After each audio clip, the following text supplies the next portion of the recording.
आम्हाला योग्य जर न्याय नाही दिला तर हा उद्रेक संबंध महाराष्ट्र पाहिल्याशिवाय राहणार नाही। देवा भाऊला विनंती केल्यापेक्षा आमच्या अमृता वहिनीला अशी विनंती करायची की निदान तुम्ही तरी देवा भाऊला सांगा। आता आम्हाला 73 दिवसापासून डोहाळे लागले की देवा भाऊचं व्यवस्थित उत्तर आमच्या कर्णपुरी पडेल। नको झोपाळे, नको हिंदोळे, नको चांदणी विहार, वाटे रणांगणी जावे, व्हावे सिंहावरी स्वार, वाटे करावा सवार आसुरांचा दुर्गेपरी, दुर्ग जिंकावे बैसावे सिंहासनी आंबेपरी, हृदयाच्या गाभाऱ्यात हिचा वाजवतो संबळ, नाचे पैठणीचा नाद घाली आंबेचा गोंधळ, शंभू शिखरीचा राजा होतो नाचवित खेळे, राजेयाच्या जिजाऊला बाई लागले डोहाळे।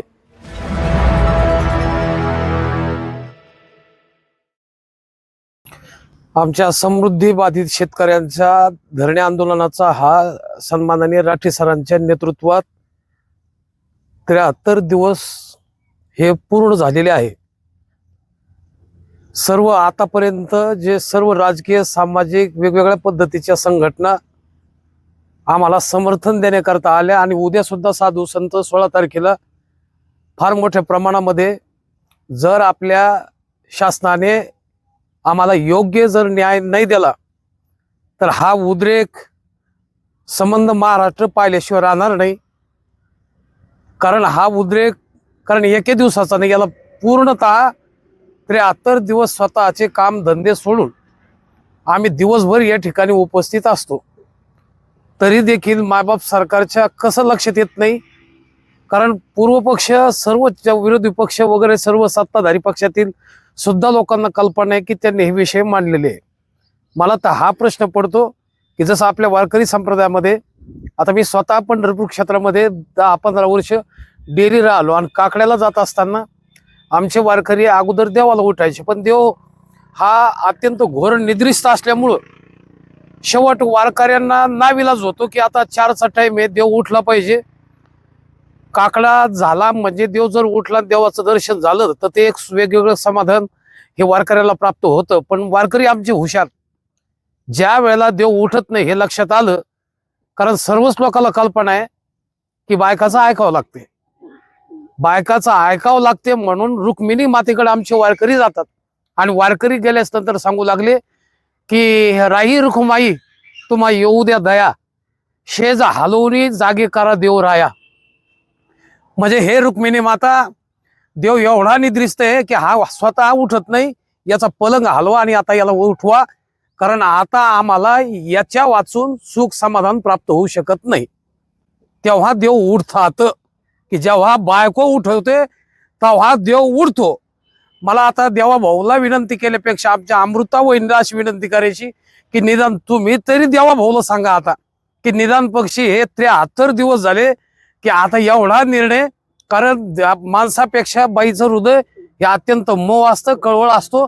आईचं हृदय त्यांच्या ठिकाणी असल्यामुळं प्रामुख्याने मला त्यांनाच आता या ठिकाणी आज्ञा करायची, विनंती करायची की विशेष तुम्ही निश्चित रूपाने देवा भाऊला जाग करा आणि जाग करून या बाधित असलेल्या शेतकऱ्यांना, कारण हे बोलणं नाही, राजकीय कुठल्याही प्रकारचा अभिनिवेश आमच्या ठिकाणी नाही, कारण आम्ही केवळ फक्त एक पहिले शेतकरी, दुसरे वकील, त्याच्यानंतर पत्रकार, त्याच्यानंतर महाराज असतील, पण पहिले आम्ही एका शेतकऱ्याचे लेकरं आहोत। आणि आम्हाला 73 दिवसापासून डोहाळे लागले की देवा भाऊचं व्यवस्थित उत्तर आमच्या कर्णपुरी पडेल। असे डोहाळे जसं जिजाऊ आई साहेबाला शहाजी महाराजांनी विचारलं की आता मला विजापूरला जायचं, तेव्हा तुम्हाला काय पाहिजे, तेव्हा जिजाऊ आई साहेबांनी सांगितलं नको झोपाळे, नको हिंदोळे, नको चांदणी विहार, वाटे रणांगणी जावे, व्हावे सिंहावरी स्वार, वाटे करावा सवार आसुरांचा दुर्गेपरी, दुर्ग जिंकावे बैसावे सिंहासनी आंबेपरी, हृदयाच्या गाभाऱ्यात हिचा वाजवतो संबळ, नाचे पैठणीचा नाद घाली आंबेचा गोंधळ, शंभू शिखरीचा राजा होतो नाचवित खेळे, राजेयाच्या जिजाऊला बाई लागले डोहाळे।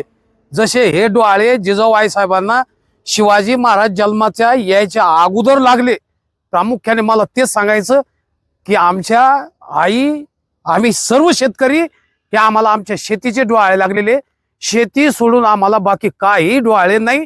आणि त्या संबंधाचे जे डोळे त्याचे उत्तर आपल्याकडून अपेक्षित आहे, हे आम्हाला मायबाप सरकारनं या ठिकाणी व्यवस्थितरित्या उत्तर देऊन आम्हाला वास्तव न्याय द्यावा एवढी कळकळीची विनंती करतो. आणि उद्या सर्व शेतकरी आमचे या ठिकाणी आता ही बैठ ऐकणार, तर हे शेतकरी सुद्धा ऐकणार. पण मला सांगायचं की आता राहिलेले घरी राहिले लेकरं बाळ घेऊन 2 दिवस आपल्याला मुक्कामी इथे येऊन या आंदोलनाचं तीव्र स्वरूप आपल्याला केल्याशिवाय गत्यंतर नाही. एवढीच शेतकरी यांना येण्याची विनंती करतो आणि मायबाप सरकारला न्याय देण्याची विनंती करतो.